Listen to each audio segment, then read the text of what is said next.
The Bharatiya Janata Party swept in 3 states out of 5, but the suspense is now growing over Kaun Banega Chief Minister.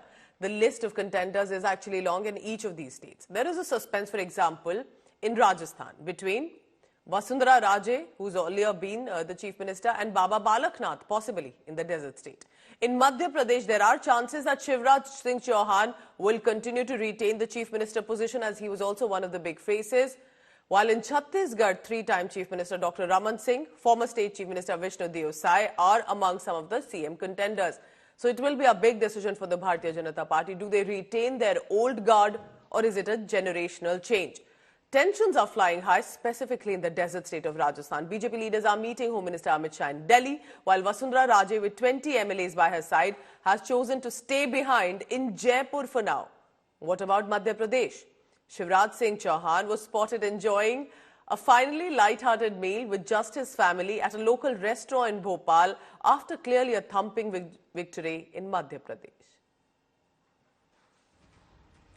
Remember, amid all of this, in an exclusive interview with India Today Television, Chhattisgarh's BJP leader Vishnu Deo Sai, who is possibly one of the probables of the Chief Minister's position, was speaking about his party's show in the assembly election, and will he be the next Chief Minister of Chhattisgarh? पहले तो ये बताएं कि जिस तरीके से सरगुजा के belt में जहां पे बड़ी लड़ाई थी आपकी टीएस सिंहदेव साहब के साथ, बड़ी लड़ाई थी कांग्रेस और बीजेपी की, और ऐसा एरिया जहां पर पिछली दफा कांग्रेस ने बड़ी जीत दर्ज की, वहां पे आपने कांग्रेस को ध्वस्त कैसे कर दिया?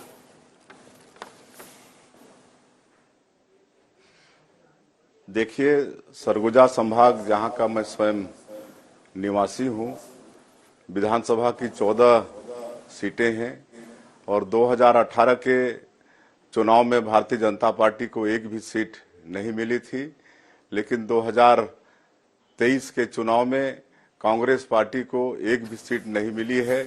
पूरी की पूरी 14 विधानसभा सीट भारतीय जनता पार्टी को मिली है। ट्राइबल बाहुल संभाग है।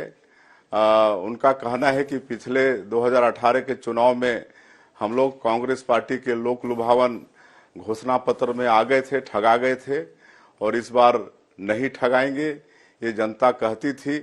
और 14 के 14 सीट में सरगुजा संभाग के मतदाता भारतीय जनता पार्टी को प्रचंड मतों से जिताए हैं और सरगुजा संभाग से कांग्रेस का सुपड़ा साफ हुआ है।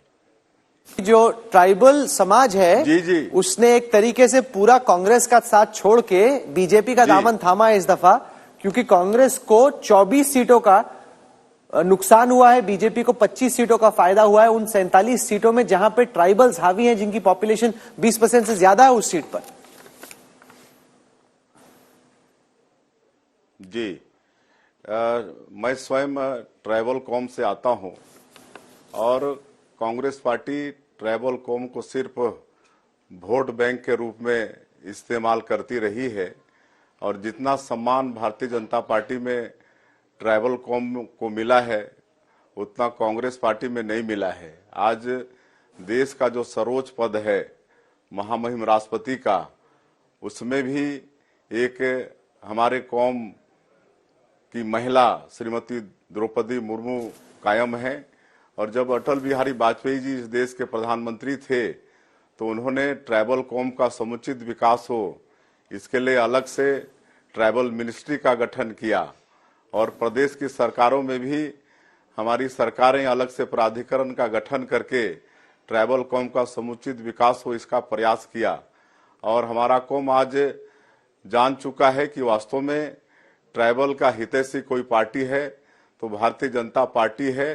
कांग्रेस पार्टी सिर्फ वोट बैंक के रूप में इस्तेमाल करती है। पिछले बार 2018 के चुनाव में बड़े बड़े लोक लुभावन वादों के कारण ठगा गए थे। इस बार हम जब चुनाव में उनके बीच में गए तो सहर्ष उनका कहना था कि 2018 में हम ठगा गए हैं, इस बार हम लोग कांग्रेस के ठगावे में आने वाले नहीं हैं, और इसीलिए अधिकांश सीटों में ट्राइबल भारतीय जनता पार्टी को वोट देकर प्रचंड मतों से जिताए हैं।